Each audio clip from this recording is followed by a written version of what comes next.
우리 태신자 이름 위에 여러분의 따뜻한 오른손 올려놓으시고 따라서 기도해 주시면 고맙겠습니다.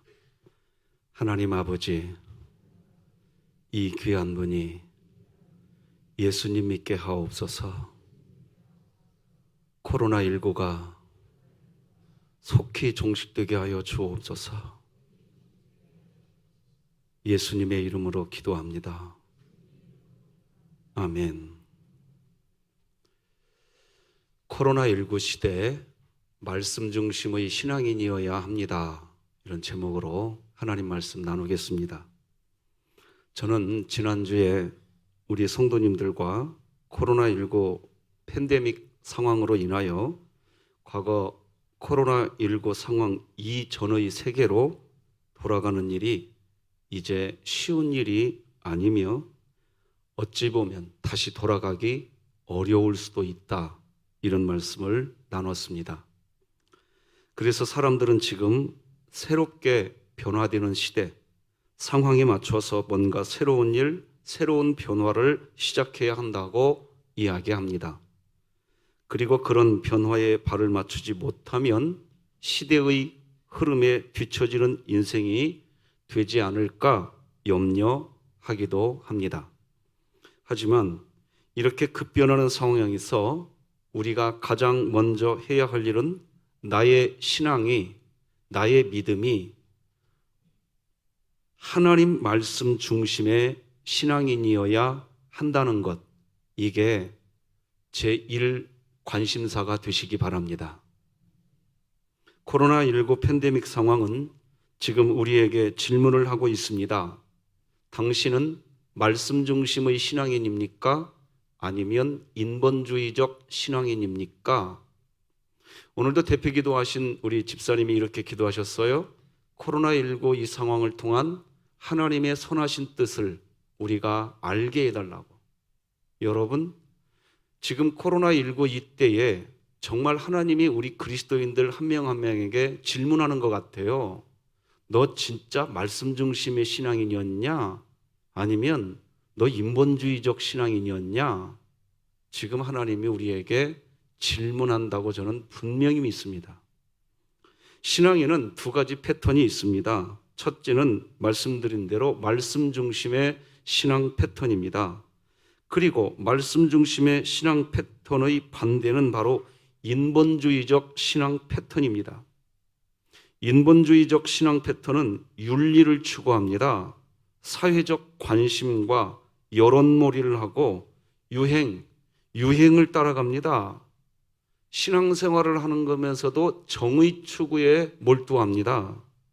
기독교 안에도 이런 컬러가 있습니다. 겉으로 볼 때에는 인본주의적 패턴의 신앙이 다양한 컬러 중에 하나다라고 할 수 있지만 그렇지 않습니다. 말씀 중심이 되면서 이런 신앙 패턴을 가지고 있으면 그나마 괜찮지만 말씀 중심을 포기하고 그저 인본주의적 신앙 패턴을 가지고 있으면 크나큰 문제가 있습니다. 오늘 본문이 보여주는 게 그것입니다. 말씀 중심의 신앙이 얼마나 중요한가? 사무엘이 결론부터 이야기하면 하나님 말씀에 자기가 기름 붓고 싶은 사람이 있었어요. 엘리야부터. 그런데 하나님 말씀에 의지하니까 하나님의 뜻이 이루어지더라는 겁니다. 사람의 눈에는 이렇게 하면 되겠구나.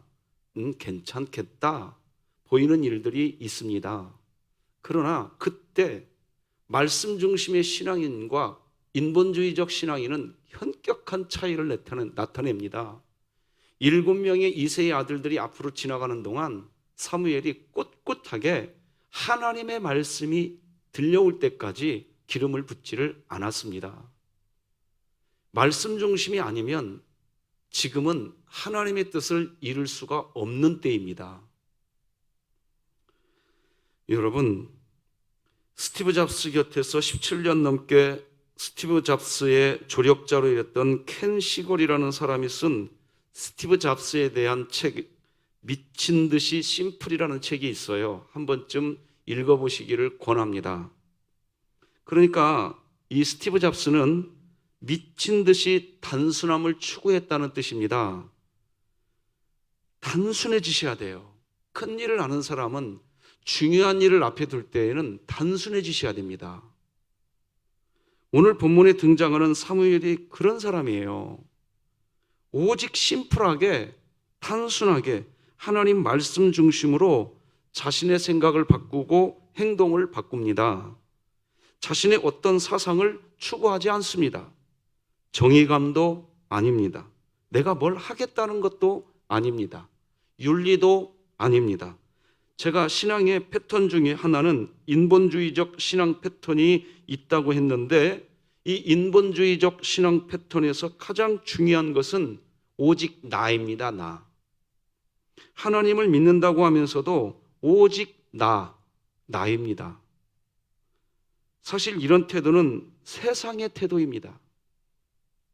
대한민국 중년 남성들이 요즘에 가장 좋아하는 TV 프로그램이 나는 자연인이다 라는 프로래요. 아마 한 번쯤 다 보암직도 했을 거라 봅니다.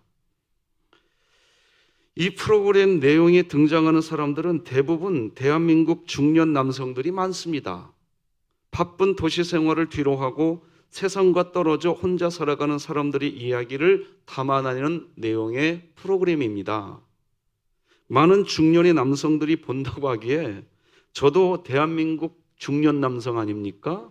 봐야지요. 그래서 저도 몇 차례 보았습니다. 그런데 나는 자연인이다.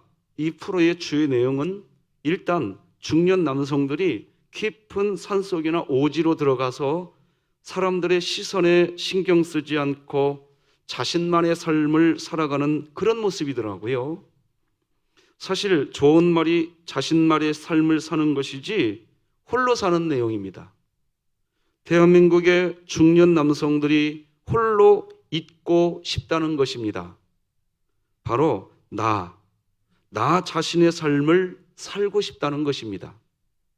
실제로 인터뷰를 어느 심리학자가 해보니까 우리 대한민국의 중년 남성들이 조용한 이런 나는 자연인이다 라고 하는 프로그램과 같은 그런 로망을 정말 많은 분들이 갖고 있더래요. 자기 자신, 나 자신의 삶을 살려고 애쓰는 모습, 박수치며 응원해드리고 싶습니다. 그런데 제가 그 프로를 보면서 씁쓸한 마음이 든 것은 그렇게 나 자신의 삶을 살려고 하면 이 땅의 사람들이 깊은 산속이나 오지, 홀로 고립된 것과 같은 그런 곳으로 들어가야 그런 나를 위한 삶을 살 수 있는 세상이 이 세상이구나. 이런 마음이 들더라고요.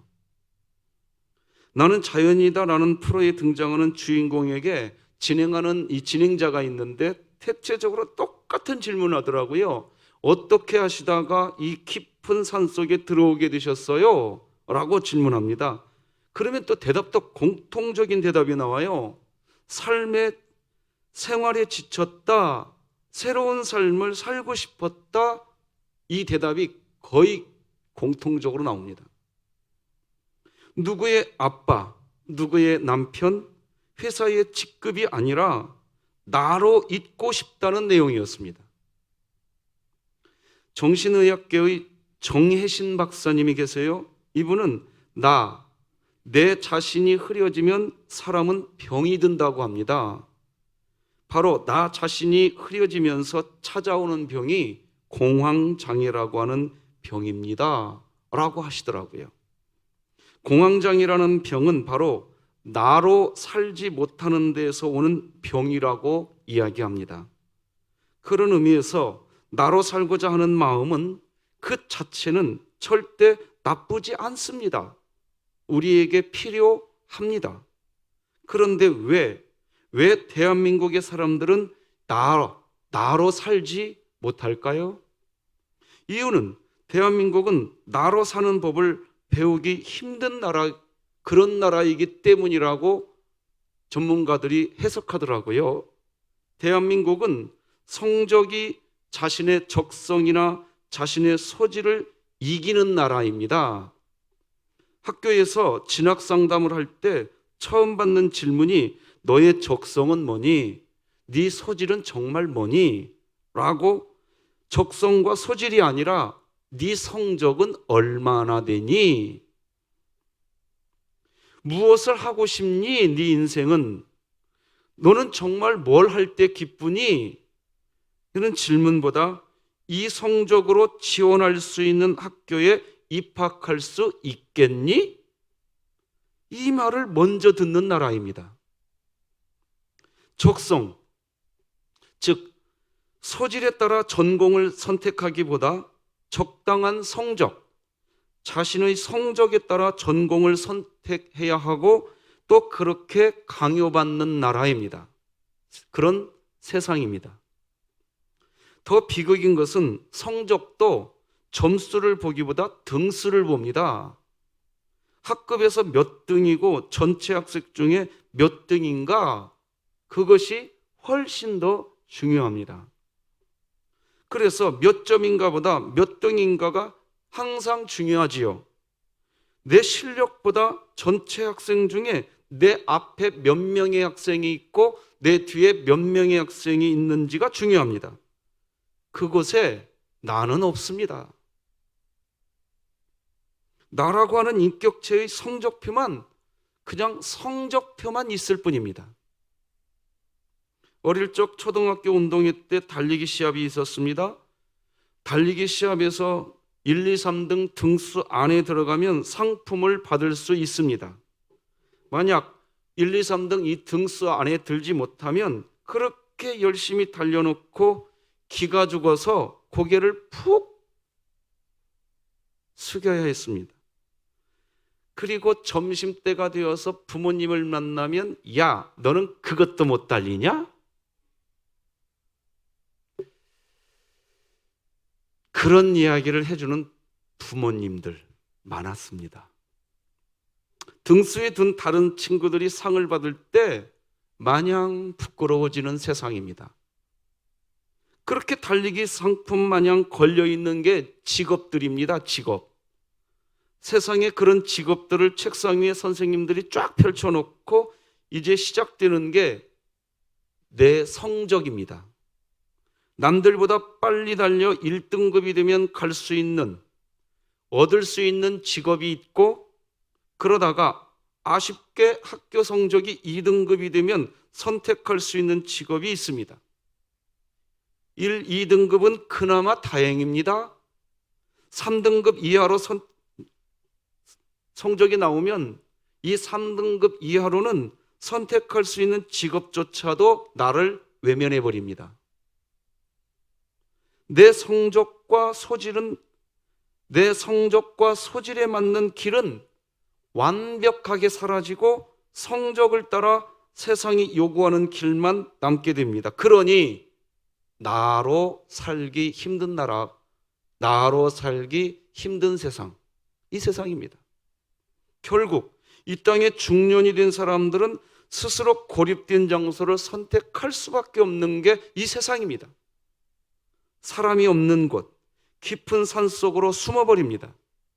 그리고 난 뒤에 하는 말, 이제야 살 것 같습니다. 비극입니다. 그러면서 더 깊은 숲속으로 들어가는 게 지금 이 세상입니다. 저는 지금까지 나 자신으로 살기 어려운 우리의 삶을 이야기해 드렸습니다. 좀 더 이야기해 볼까요? 사람들은 끊임없이 나 자신의 삶을 살려고 깊은 산속으로 지금도 들어가고 있습니다. 그런데 문제는 이제 그런 깊은 숲속도 점점 먼저 들어간 사람들에게 빼앗기고 이제는 그런 깊은 숲속도 찾기가 어려워졌다는 게 지금의 사실입니다. 먼저 숲속으로 들어간 사람들은 그나마 기회를 얻은 사람들이고 늦은 사람들은 그런 기회도 이제는 얻기가 어렵다는 것입니다. 그러니 이것도 경쟁입니다. 나아가 또 하나의 문제는 바로 이런 세상의 흐름, 이런 흐름이 지난주에 말씀드린 것처럼 케냐 나이로비의 레스토랑 이야기 지금 3주째 드리고 있습니다. 즉 코뿔소 고기, 낙타고기, 원숭이 고기, 박쥐고기 등 야생고기를 먹어보려고 하는 그런 것을 먹어보면서 뭔가 자신은 다른 사람이야, 나는 다른 사람하고는 좀 틀려, 그러면서 나를 찾고 있어요, 지금 이 세상이. 그래서 오늘날 세상은 어떤 세상이냐? 나만 할 수 있는 것이 뭐냐? 그걸 하려고 하다 보니 돈이 있어야 되고 권력이 있어야 되고, 또 돈도 없고 권력이 없으면 나만 할 수 있는 일, 기회도 얻을 수 없는 게 이 세상입니다, 지금. 이것을 우리는 인본주의적 세상이라고 말을 한단 말입니다.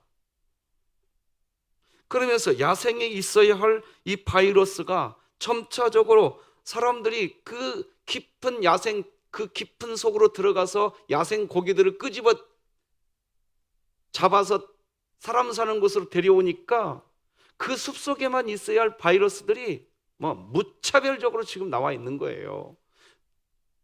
저는 3주째 이 얘기를 드리고 있습니다. 왜 이런 얘기를 자꾸 드리는고? 여러분, 지금 우리가 살고 있는 이 지구는 위태로운 상황입니다. 지금 코로나19 하나가 문제가 아니라는 얘기를 지금 누차 얘기 드리고 있는 겁니다. 근본적으로 이 지구를 지키고 보호하라는 하나님의 명령에 인간들이 반응하기 전에는 이 지구는 우리에게 지속적으로 사인을 줄 겁니다. 앞으로 이제 그렇게 되는 게 이 세상이란 말입니다. 마스크 정도에서 그치지 않을 수도 있는 안타까운 상황입니다. 바로 이런 때 지금 우리가 서 있는 겁니다. 다시 말하지만 야생에 있어야 할 바이러스가 점차적으로 사람들 생활 현장으로 들어오고, 그것도 모자라서 사람들은 이 가축의 고기를 더 많이 먹으려고 유전자 변형을 시켜서 사람들의 끊임없는 욕망을 부추기고 있습니다. 이 세상은 분명히 병든 세상입니다. 육체의 병, 정신적인 병, 영혼의 질병이 들어 있습니다. 그래서 마음이 편하지 않습니다. 늘 불안합니다. 깊은 숲속으로 들어가서 나 혼자 고립되어야만 이제 숨 쉴 수 있겠다라고 말할 수밖에 없는 세상이 된 겁니다. 신앙에는 두 가지 패턴이 있다고 말씀드렸습니다. 첫째는 말씀 중심의 신앙 패턴이고, 둘째는 인본주의적 신앙 패턴이라고 했습니다. 이 인본주의적 신앙 패턴은 바로 나의 만족을 추구하는 이 세상의 생활 방식과 딱 닮아 있습니다. 나를 추구하는 삶은 이 세상에서 절대적으로 필요합니다. 나를 잃어버리는 순간 공황장애와 같은 질병에도 걸립니다. 그러나 이제 우리는 알아야 합니다. 나를 추구하는 인생 패턴을 가지고 있으면 결국 깊은 숲속으로 들어가서 홀로 살아갈 때, 그때서야 비로소 가능한 삶입니다. 왜냐하면 이 세상은 나를 추구하여야, 그래야 자존감이 높아지는 세상이고 건강한 인생을 살아갈 수 있다고 이미 구조화되어 있는 세상입니다.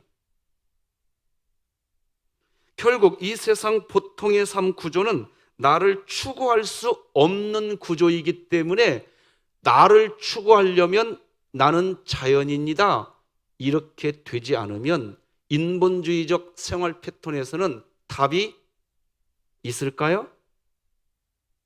제 논리 같아요? 아니에요, 여러분. 없어요, 답이. 그런데도, 답이 없는데도 그 생활로 이 세상, 이 지구는 지금 그 답이 없는데도 그쪽으로 달려가고 있어요, 지금.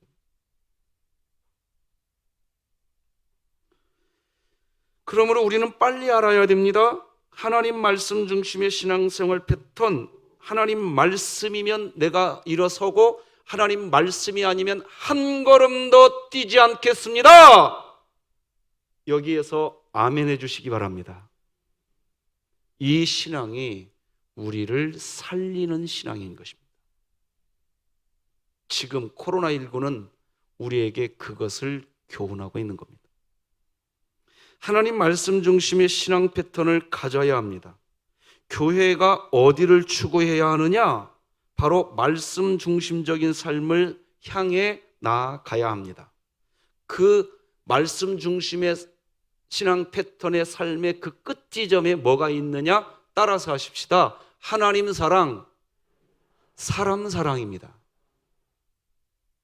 뭐 잘하겠다고 사람을 미워하는 일, 그거 인본주의입니다. 절대로 아셔야 됩니다. 내 생각이 옳아, 나 말대로 해야 돼 하면서 하나님이 사람이 사랑스럽지 않을 때 우리는 멈추셔야 됩니다. 지금 코로나19는 우리에게 정확하게 질문하고 있는 겁니다. 이사야에서 새로운 교회를 결정할 때 어떤 결정을 해야 할까요? 말씀이 있는 곳, 말씀이 살아있는 곳, 말씀이 들리는 곳을 결정해야 합니다. 그리고 성도들이 새로운 집을 사려고 할 때 무엇이 기준이 할까요? 투자 가치가 기준이 된 이 세상입니다. 그것도 거풀을 다 벗겨보면 그 중앙에 나가 있습니다. 나. 지금 우리 기독교인을 포함해서 비기독교인 통틀어서 하나님을 믿는 그리스도인들도 내가 새로운 집을 결정할 때 무엇이 기준이냐는 거예요. 다 돈입니다. 하나님 말씀이 아닙니다. 하나님 말씀을 좀 더 편하게 들을 수 있는 곳, 좀 더 하나님 말씀을 선명하게 들을 수 있는 곳, 좀 더 하나님 말씀을 더 자주 들을 수 있는 곳, 다 사라졌습니다. 지금 그런 상태인 것을 코로나19는 우리에게 정확하게 직시합니다. 사람들은 또 거꾸로 질문합니다. 자본주의 사회에서 어쩔 수 없다고. 자, 그러면 자본주의를 고쳐야지요. 인간은 자본주의라는 절대 진리를 딱 앞에 놓고 이 자본주의를 못 고친대요. 못 고친대요. 자본주의니까 어쩔 수 없대요. 아니, 우리는 자본주의보다 더 큰 말씀이 있는 줄 믿으시기 바랍니다. 우리는 말씀인 거지요. 그래서 오늘 본문을 통해 우리가 배우게 되는 첫 번째는 말씀이 중심이 된 신앙 패턴이 아니면 불행하다는 겁니다. 오늘 본문에 등장하는 이스라엘 사람들은 불안합니다. 이스라엘의 선지자요 사사였던 사무엘이 지금 베들레헴이라고 하는 작은 마을에 오게 됩니다.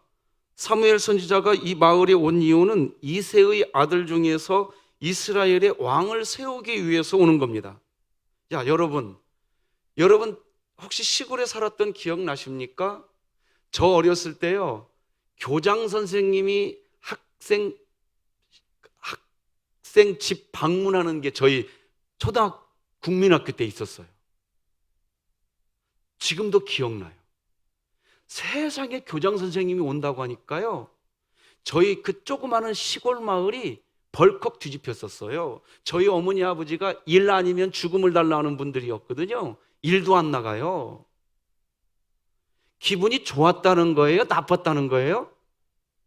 예? 좋았다는 거예요. 자, 그런데 이 사무엘은 누굽니까? 지금 이스라엘의 초대왕 사울을 세운 사람이에요. 맞죠? 맞죠? 자, 그런 사람이 지금 조그마한 시골 마을에 오고 있어요. 기분이 좋아야 할까요? 두려워져야 될까요? 네가 대답하고 그냥 해라. 좀 질문 좀 하지 말고 여러분도 좀 대답해 보십시오. 좀 어떻게 될까요? 상식입니다, 이건. 그런데요, 이 베들레헴의 사람들, 그 중에 오늘 본문을 자세히 보면 장로들이라고 나옵니다. 그분들이요, 이렇게 묻습니다. 평강을 위해서 오시나이까? 떨면서 묻습니다. 우리 같이 4절 같이 읽어봅시다. 시작. 사무엘이 여호와의 말씀대로 행하여 베들레헴의 이름에 성읍 장로들이 떨며 그를 영접하여 이르되 평강을 위하여 오시나이까? 이 말은 무슨 말이냐? 왜 하나님의 선지자요 사사인 사무엘이 오는데 사람들이 떨면서 이렇게 질문할까요? 왜 두려워할까요? 그것도 그 마을의 장로들이 말입니다. 왜 떨면서 두려워하고 있을까요? 기뻐해야 할 일 아닌가요? 자신들이 믿는 하나님의 메시지를 전해주는 사람, 하나님의 살아계심을 나타내주는 선지자가 오면 행복한 일 아닌가요? 그런데 왜 두려워할까요? 마음이 병들어 있기 때문입니다. 왜 마음이 병들었나요? 마음에 말씀이 없기 때문이에요. 하나님은 아모스 선지자를 통해서 이 세상에 가장 큰 기근은 바로 하나님의 말씀이 없는 것이 가장 큰 기근이라고 아모스 8장 11절이 이야기합니다. 시작. 주 여호와의 말씀이니라. 보라, 날이 이를지라 내가 기근을 땅에 보내리니 양식이 없어 주림이 아니며 물이 없어 갈함이 아니요 여호와의 말씀을 듣지 못한 기갈이라. 지금 코로나19는 하나님의 말씀을 그리스도인들조차도 외면하고 살고 있는 이 기근 때문에 온 겁니다. 지금 우리 분명히 알아야 돼요. 말씀 중심의 신앙 패턴의 그리스도인이 되시기를 축복합니다. 세상은 하나님의 말씀이 없어도 잘만 돌아가는 것처럼 생각합니다. 하나님의 말씀을 모른다고 대학에 떨어지는 것도 아니고 취직시험에서 떨어지는 것도 아니라고 생각합니다. 그런데 하나님의 말씀이 없다는 것이 무슨 재앙이 될 수 있는가? 이렇게 질문합니다. 그러나 하나님의 말씀이 없을 때 사람들은 바람에 나는 겨와 같은 인생이 될 수밖에 없다라고 말하는 게 성경입니다. 바람에 나는 겨는 그 삶에 생명력이 없습니다. 자, 바람에 나는 겨는 말입니다. 바람이 동쪽에서 서쪽으로 불면 겨는 서쪽으로 날아가고 또 서쪽에서 동쪽으로 바람이 불면 그 겨는 또 동쪽으로 날아갑니다. 줏대가 없습니다. 이 상황이니까 내가 이렇게 반응한다. 이 상황이니까 나는 이럴 수밖에 없다. 그래서 저는 코로나19가 시작되기 전 우리 진흥교회에서 외쳐댄 게 있어요. 하나님이면 충분합니다. 이게 말씀 중심의 신앙 패턴을 가진 그리스도인의 핵심 키워드입니다. 따라서 하십시다. 하나님이면 충분합니다. 뭐가 충분하다는 거예요? 오늘 이 예배 자리에 하나님이 계시다고 한다면 여러분 이 교회 안에서 오늘 찬송만 있을 수? 하나님이 계시다고 한다면 여러분의 삶의 안에서 감사할 수? 그 말 아닙니까? 그런데 교회를 세우면서 찌그락짜그락하고 가정을 잘 세우겠다고 하고 가정을 깨요. 도대체 우리의 중심이 신앙 패턴이 뭐냐는 거예요. 인본주의냐 말씀 중심이냐. 우리 지금 코로나19는 우리에게 정확하게 질문하고 있는 거지요. 우리 이때 이 교훈 받으셔야 돼요. 하나님의 말씀이 없을 때 사람들은 그렇게 돼요. 감정이 흔들리고 타인의 어떤 말과 행동이 나의 웃음이 되기도 하지만 분노의 원인이 됩니다. 이런 삶은 재앙입니다. 재앙.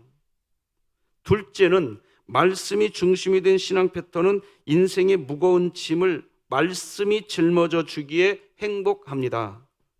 그리스도인들이 하나님 말씀을 중심으로 한 신앙 패턴을 가지지 못하는 이유는 자신이 하나님 말씀을 붙들어야 한다고 생각하기 때문입니다. 그러나 그렇지 않습니다. 믿음 생활을 하시면서 행복하게 믿음 생활을 하시는 분들은 그 반대로 이야기하십니다. 제가 하나님 말씀을 붙들고 사는 게 아니라 하나님의 말씀이 저를 붙들어 주더이다 라고 고백합니다. 그래서 성경 잠언 7장 1절로 5절은 우리가 하나님의 말씀을 우리 마음에 간직하기만 하면 그 말씀이 우리를 지켜준다고 설명합니다. 같이 읽어볼까요? 시작. 내 아들아 내 말을 지키며 내 계명을 간직하라. 그리하면 이것이 너를 음녀에게, 말로 호리는 이방 여인에게 빠지지 않게 하리라. 성경은 우리에게 분명히 말합니다. 내가 말씀을 지키는 게 아니라 말씀이 나를 지키도록 오늘 내 자신을 말씀 중심의 신앙 패턴으로 결정하시기를 주님의 이름으로 축복합니다. 주님은 우리에게 수고하고 무거운 짐진 자들아 다 내게로 오라 라고 말씀하십니다. 그런데 그렇게 말씀하시고 난 후 나의 멍에를 메고 내게 배우라, 그리하면 너희 마음이 쉼을 얻으리라 라고 단서 조항을 이야기하십니다. 바로 하나님 말씀을 중심으로 한 신앙 패턴을 가지라는 뜻입니다. 하나님은 정말 수고하고 무거운 짐진 사람들에게 진정한 쉼을 주시고 싶으신 분이십니다. 믿으시길 바랍니다.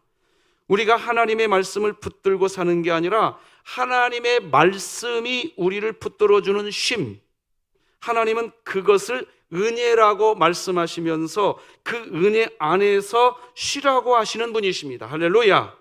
말씀이 은혜이고 말씀이 능력인 것을 체험한 사도 바울은 이렇게 고백합니다. 다 같이 읽어봅시다. 시작. 나는 비천에 처할 줄도 알고 풍부에 처할 줄도 알아. 모든 일 곧 배부름과 배고픔과 풍부와 궁핍에도 처할 줄 아는 일체의 비결을 배웠노라. 내게 능력 주시는 자 안에서 내가 모든 것을 할 수 있느니라. 말씀 안에 있으면 내가 모든 것을 할 수 있다라고 이야기합니다. 저는 요즘에 오늘도 이 자리에 함께 예배드리고 있는데 실명을 거론해드리고 싶어요. 우리 김일남 성도님 지금 항암 치료 계속 받고 있는데 기도해 주시기를 부탁합니다. 항암 치료를 받고 있기 때문에 지금 면역력이 바닥을 치고 있는 때예요. 그런데도 신기하대요. 예배 드리러 나오면 가슴이 뛴대요. 즐겁대요. 할렐루야. 왜 이런 일이 벌어질까요? 이유가 뭘까요? 주님이 치료해 주시고 주님의 어떤 뜻이 우리 김일남 성도님에게 나타날 줄로 믿습니다. 저는 가끔 이런 질문을 받습니다. 목사님 왜 목회하시나요? 라고 말입니다. 제가 목회를 하는 이유는 간단합니다. 하나님 말씀 중심의 신앙 패턴을 가질 때 행복하기에 저는 우리 진흥교회 교우들과 함께 그 행복을 누리고 싶어요. 제 진짜 소망이 하나 있어요. 마지막 날 주님이 저를 천국으로 부르실 때 정말 하나님께 드리고 싶은 정말 제 기도 제목, 새벽 예배 때마다 한 번도 빠지지 않고 하는 기도가 있어요. 하나님, 제 사명이 끝난 어느 날 주님이 애야 됐다, 천국으로 가자라고 주님이 나를 부를 때 하나님, 내가 다른 교회가 아니라 진흥교회에서 신앙생활을 하게 해주셔서 내 인생 너무나 행복했었습니다. 이거 아니면 내 인생 후회되잖아요. 아니 그렇습니까? 여러분은 진흥교회에서 신앙생활하는 것이 비극이십니까? 여러분은 신앙생활 왜 하십니까? 왜 진흥교회에서 신앙생활 하십니까? 하나님 때문에 행복해지시기 바랍니다. 그 말씀 중심의 신앙 패턴이 되셔야 된단 말이에요. 근데 진흥교회에서 신앙생활하면서 내가 진흥교회이기 때문에 불행하대요. 참 괴로워요, 괴로워. 나 중심의 신앙생활이라는 것을 철저히 모르고 있는 거예요, 지금. 제가 이런 행복을 정확하게 이해하지 못할 때에는 말입니다, 하나님이 나를 목회자로 부르셨기 때문에 목회한다고 대답을 했었습니다. 그런데 정작 제가 그렇게 대답을 하고서 제 안에 갈등이 있었어요. 정작 내 자신은 목회를 하는 일이 피곤하다고 생각될 때가 있더라고요. 어떤 때는 제가 주님께 가까이 나가면 나갈수록 제가 짊어져야 할 목회의 짐은 더 많아질 뿐이라는 생각도 있었습니다. 주님은 성경에서 계속해서 나의 멍에를 메고 내게 배우라, 그리하면 너희 마음이 쉼을 얻으리니 라고 말씀하시는데, 아니 하나님, 쉼을 얻게 하시려면 멍에를 메라고 하시지 말고 제가 이미 제 어깨에 짊어지고 있는 이 목회의 멍에를 풀어주셔야지 어떻게 그 반대이십니까? 멍에를 왜 또 더 메라고 하십니까? 주님의 멍에를 짊어져야 쉼을 얻는다고 왜 이런 식으로 말씀하십니까? 하나님은 마치 제 고민에 대해 동문서답하시는 분이라는 느낌을 가질 때가 있었습니다. 그래서 주님께서 하신 말씀을 몇 번이고 묵상했습니다. 내 멍에를 메고 내게 배우라. 나는 마음이 온유하고 겸손하다. 내 멍에는 쉽고 내 집은 가볍다. 정말 이 말씀을 정말 많이 묵상해 봤어요. 순간 제 문제가 무엇인지 깨달아졌습니다. 제 문제는 수고하고 무거운 짐이 아니었습니다. 누구와 그 짐을 지고 있느냐, 이것이 문제였습니다. 제 마음에 끊임없이 어떻게 하면 이 짐을 지지 않을 수 있을까? 언제나 이런 멍에를 벗어버릴 수 있을까? 이런 생각하니까 주님께서 내 멍에를 메라는 말씀이 당황스러웠던 것입니다. 그런데 그것이 아니라는 걸 깨달으니 주님과 함께 멍에를 메는 것이 비로소 쉼이라는 것을 알게 되었습니다. 사랑하는 사람과 결혼을 하며 행복해하고 자녀가 태어났을 때 자녀 양육하는 일이 매우 힘들고 어려운 일인데도 그렇게 기쁜 것은 멍에가 꼭 무거운 짐이 아니라 행복일 수 있다는 것을 보여주는 것입니다. 제가 증명해 볼게요. 강서영 전사님하고 저거 짜지 않았어요? 요 가장 따끈따끈한 아기를 낳은 아빠니까 물어볼게요. 아기가 태어나니까 짐덩어리라 괴로워지든가요? 기뻐지든가요? 크게 좀 대답해 봐요. 안 짰어요, 저 분명히. 왜 기쁠까요? 자, 그럼 또 한번 물어봅시다. 아기 낳아보니까 밤잠 잘 잡니까? 저 안 짰다는 말 3번째 드렸어요, 지금. 여러분, 아셔야 돼요. 사랑하는 사람과 결혼을 하며 행복해하고 자녀가 태어났을 때 유아의 일이 매우 힘들고 어려운 일인데도 그렇게 기쁜 것은 멍에가 꼭 무거운 짐이 아니라 행복일 수 있음을 보여주는 거더라고요. 믿습니까? 일이 많아서 힘든 것이 아니었습니다. 마음이 즐거우면 수고도 기쁨이 되더라고요. 마찬가지로 예수님의 멍에를 메는 것은 말할 수 없이 행복한 일입니다. 왜냐하면 예수님과 하나가 되는 길이고 동행하는 길이고 행복이고 비로소 수고를 그치고 쉬는 것입니다. 예수님의 멍에를 벗고 자유롭고자 하는 것은 바다에 빠진 사람이 구명조끼를 벗어버리는 것이나 잠수부가 산소통을 벗어버리는 것과 같은 것입니다. 사람을 외모로 보고 판단하는 사회, 사람을 성적순으로 평가하는 사회, 끊임없는 경쟁사회에서 숨 쉴 수가 없어서 깊은 산속으로 들어가게 되었을 때에야 비로소 웃을 수 있었다고 말하는 세상, 그런 세상에서 설상가상으로 코로나19로 인하여 전례 없는 새로운 일상을 살아가야 하는 저와 우리들, 삶의 무거운 짐이 시간이 흐르면서 더 사라져야 하는데 나이를 먹어갈수록 무거운 인생의 짐은 더 커져가는 세상, 이 세상에서 우리는 어떻게 살아가야 할까요? 바로 인생은 무거운 짐이 문제가 아니라 누구와 그 짐을 지느냐의 문제였던 것입니다. 하나님의 말씀이 중심이 되는 신앙 패턴을 가지지 못하는 문제였던 것입니다. 어떤 글을 하나 읽어드리겠습니다. 수도사가 되려는 한 젊은이가 수도원을 찾아갔습니다. 원장님은 그를 인터뷰하였습니다. 자네는 이 수도원으로 올라오면서 무엇을 보고 느꼈는가?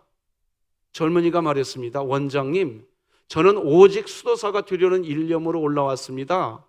오직 기도원으로 올라오는 길만 보였습니다. 원장님은 젊은이에게 말했습니다. 그렇게 쫓기는 마음을 품고 사는 사람은 수도사가 될 수 없네.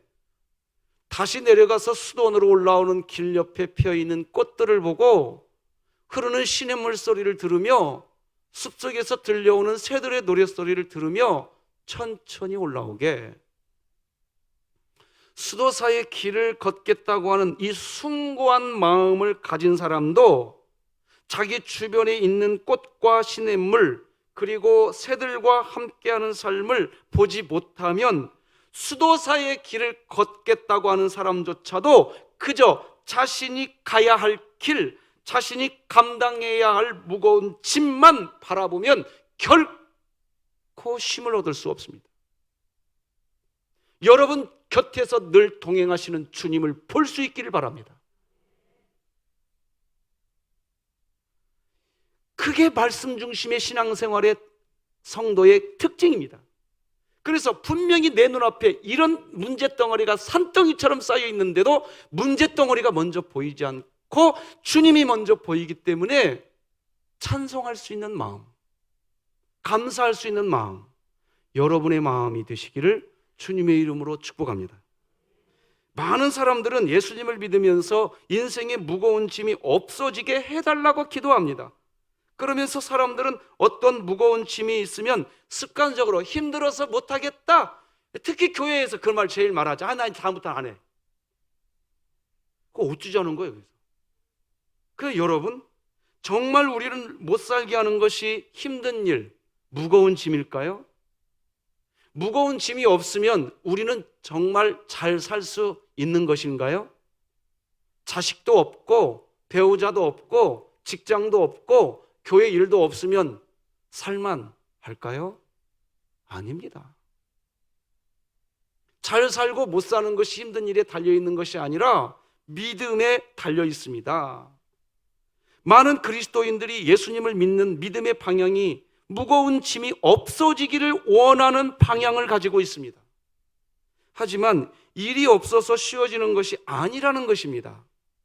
주님 안에 거하면 주님은 우리 안에 거하십니다. 그것이야말로 우리에게 진정한 쉼입니다. 그래서 말씀 중심의 신앙 패턴을 가지는 것은 행복입니다. 그동안 우리가 피곤했던 순간은 진정 주님 안에 있지 못하였기 때문입니다. 교회에 와 있으면서도 평안하지가 않대요. 이게 정말 어떻게 해야 될까요? 여러분은 지금 이 예배당 안에서 평안하시기 바랍니다. 휴가를 쉴 수 있는 기회라 여기니 피곤한 거예요. 가정을 쉬는 곳이라고만 여기기에 가정에서 실망하는 거예요. 분노하는 거예요. 제가 휴가 가지 말고 가정도 소용없다는 말도 아니에요. 주님 안에 거하고 있냐는 거예요. 휴가 갔을 때에도 여러분이 그 가정 안에서도 주님과 동행하고 있느냐는 거예요.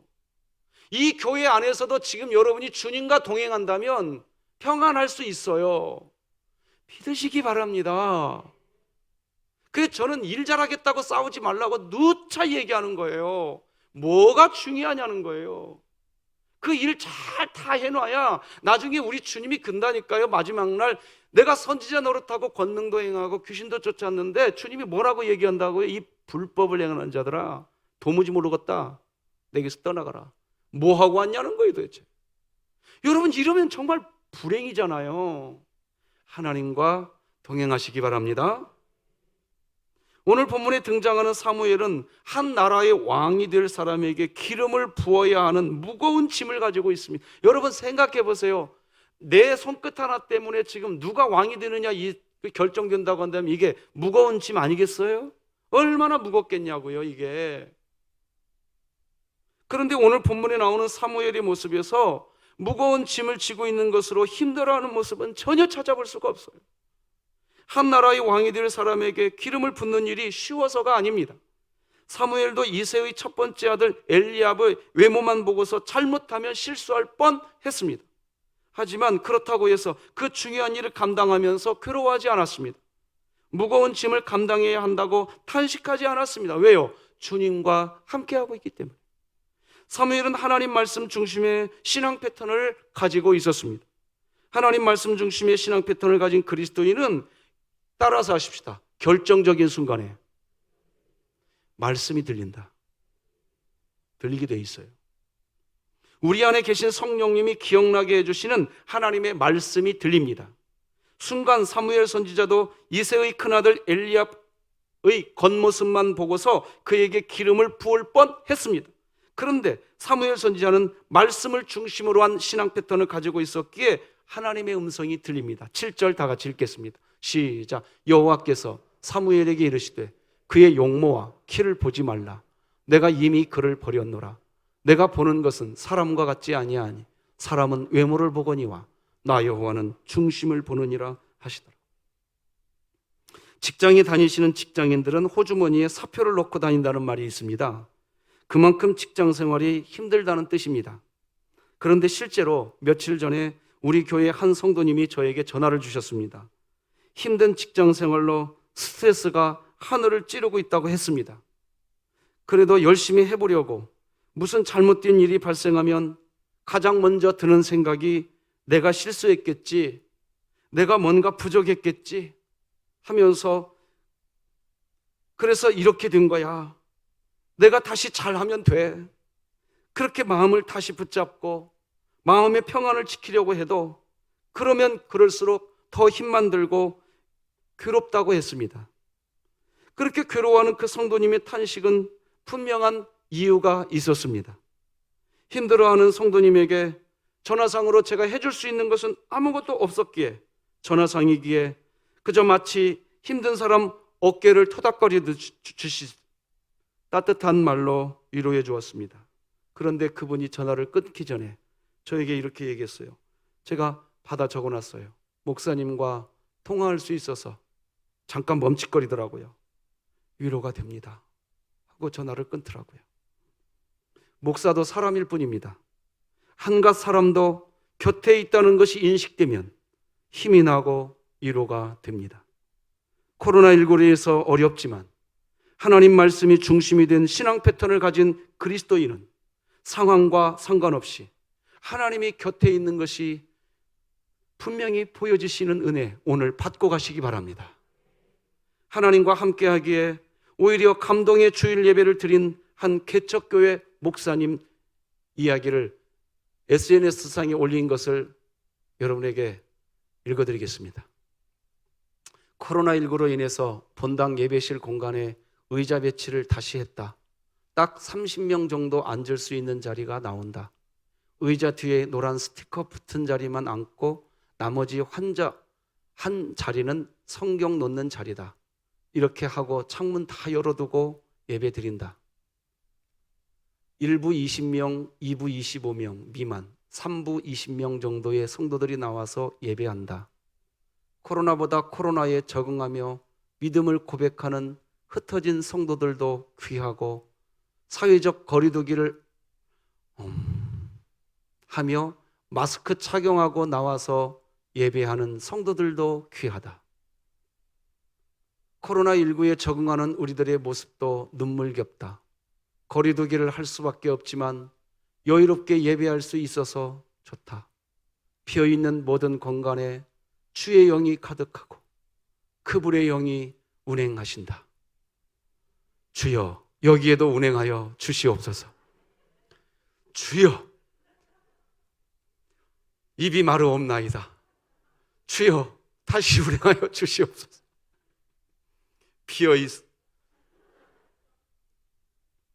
비어있으니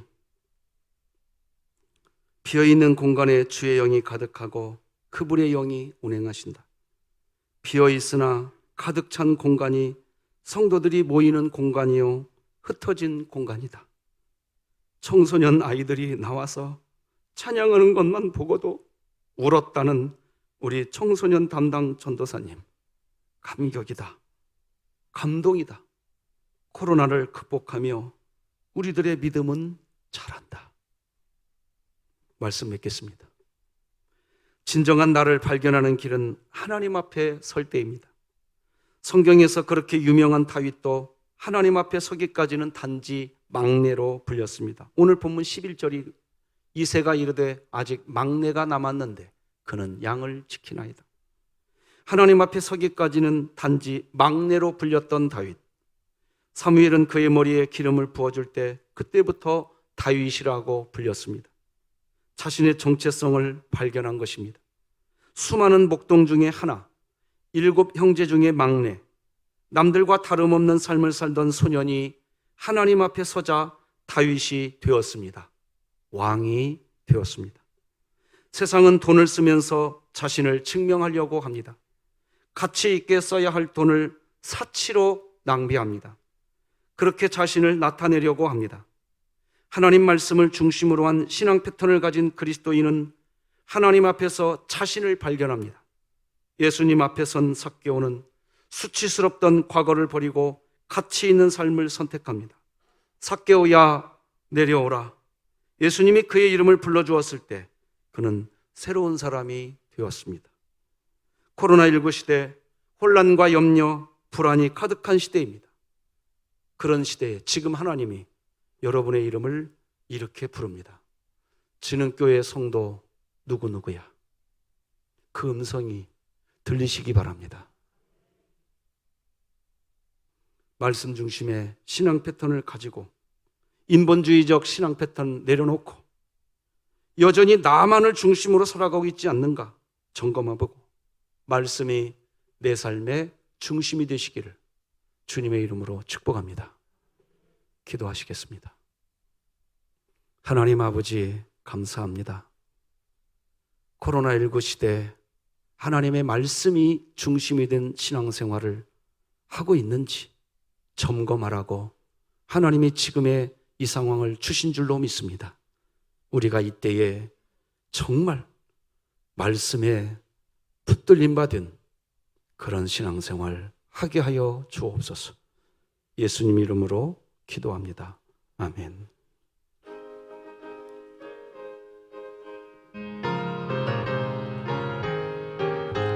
예수도 알기 원하네. 크고도 넓은 은혜와 대속해 주신 사랑을 간절히 알기 원하네. 내 평생의 소원, 내 평생의 소원, 대속해 주신 사랑을 간절히 알기 원하네. 성령이 스승되셔서 진리를 가르치시고 거룩한 뜻을 깨달아 예수를 알게 하소서. 내 평생의 소원, 내 평생의 소원, 대속해 주신 사랑을 간절히 알기 원하네. 성령의 삼아 받아서 하나님 말씀 배우니 그 말씀 한 절 한 절이 내 맘에 교훈되도다. 내 평생의 소원, 내 평생의 소원, 대속해 주신 사랑을 간절히 알기 원하네. 예수가 계신 보좌는 영광에 들려 있도다. 평화의 왕이 오시니 그 나라 왕성하도다. 내 평생의 소원, 내 평생의 소원.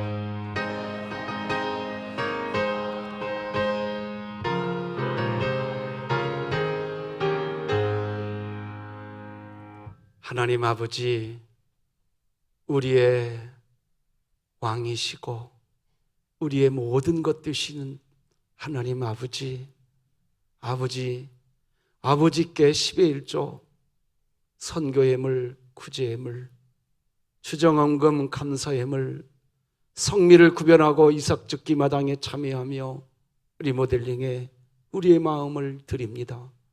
하나님, 우리의 인생의 중심이요 삶의 목표 예수 그리스도 그분을 향해 달려가도록 도우셨으니 마땅히 예물 드리는 게 우리의 도리요 하나님께 영광인 줄 믿습니다.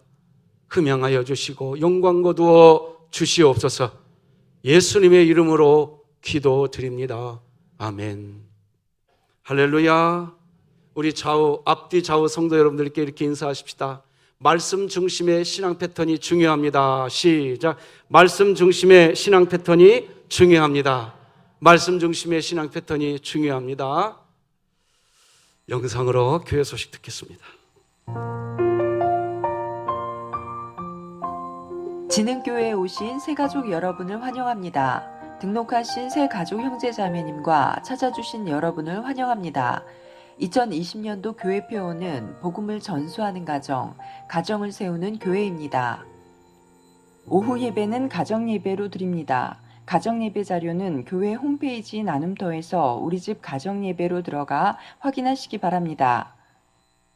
코로나19 관련 주일학교 예배실 환경 개선을 위한 임시재직회가 금일 2부 예배 후에 있습니다. 서수원 이노회 임시노회가 6월 17일 오전 11시 석천 광명교회에서 있습니다. 영상 예배로 가정에서 드리시는 경우 건축 헌금과 일반 헌금은 진흥교회 계좌인 새마을금고 계좌로 보내주시기 바랍니다. 가능하면 계좌이체로 헌금해 주시고 만약 계좌이체가 어려운 분은 화요일, 목요일, 토요일 오전 10시에서 12시 또는 오후 1시에서 4시 사이에 교회로 가져와 주시면 감사하겠습니다. 헌금 항목은 별도로 적어서 1층 교육자실 또는 2층 사무실로 보내주시면 항목별 헌금 개수 처리하겠습니다. 코로나19 관련하여 구역 모임을 할 수 없어 성도 간의 교제와 나눔을 위해 4인 1조 형식의 모임을 구성하려고 합니다. 리더로 연락받으신 분들은 6월 21일 2부 예배 후 본당에 모여주시기 바랍니다. 주일학교 각 부서 예배당 예배가 7월 5일부터 영상 예배와 병행하여 실시합니다. 단 청소년부와 청년부 예배는 오후 2시 본당에서 드립니다. 전교인 예배 회복의 날이 7월 5일에 있으며 예배 시간은 1부 오전 8시 30분, 2부 오전 10시, 3부 오전 11시 30분에 있습니다. 사회적 거리 두기를 철저히 준수하면 안전하다는 질병관리본부의 진단이 있었습니다. 우리도 그에 맞게 예배를 드리오니 이제 보이는 교회 예배당 예배를 사모하여 함께 하시길 소망합니다. 코로나19로 인한 어려움이 많은 시기입니다.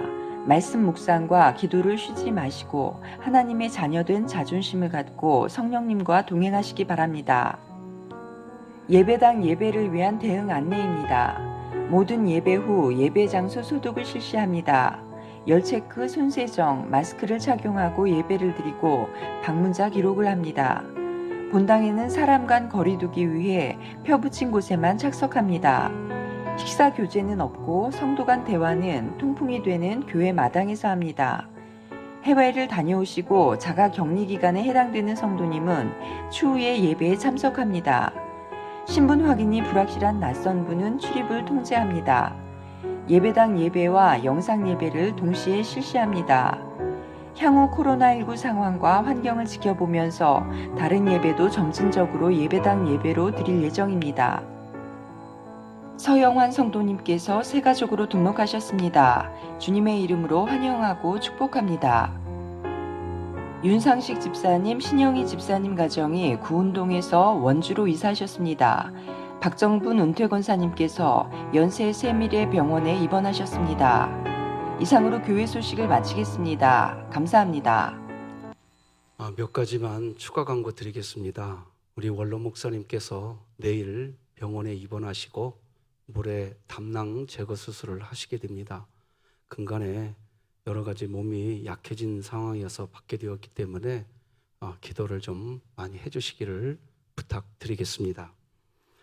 방금 광고 나갔지만 일명 다니엘과 3인의 교회라고 해서 4인 1조의 우리 교회 조직을 지금 준비하려고 합니다. 구역 예배가 모임이 안 되기 때문에 성도들 간의 교제와 함께 기도하는 모임을 위해서 당회에서 논의하고 이번 주 우리 전사님과 목사님들이 전화를 드리게 될 겁니다. 다음 주부터 차근차근 해 나갈 테니까 기도해 주시고 이렇게 협력해 주시기를 바라고요. 이번 주에 또다시 우리 구역장님들 통해서 확인을 좀 하려고 합니다. 사회적 거리두기를 정확하게 지금처럼 이렇게 하면 우리가 코로나19에 감염되지 않는다는 질병관리본부에 확인이 나왔습니다. 그래서 이제 우리 교회도 1부, 2부, 3부로 나누는 이유가 거기에 있습니다. 이번 주에 우리 교역자분들이 전화를 다 드릴 겁니다. 아니, 구역장님들 통해서 연락을 드릴 테니까 그래서 연락을 받으면 우리가 좀 조정할 생각입니다. 1부, 2부, 3부로 좀 골고루 나누어서 예배당에 올 수 있다고 한다면 이제 예배당 예배로 우리가 사회적 거리두기를 하면서 이렇게 모일 수 있지 않겠느냐 해서 1, 2, 3부 예배를 7월 첫 주부터 드릴 예정이니까 그렇게 해주시기를 부탁드리겠습니다. 이를 위해서 주일학교 예배당 예배 환경을 더 잘 가꿔야 되기 때문에 신속하게 오늘 임시 집회를 좀 하려고 합니다. 관심 가져주시기를 부탁드리겠습니다. 이제 다 자리에서 일어나셔서 우리 찬송가 620장 하나님께 드리겠습니다.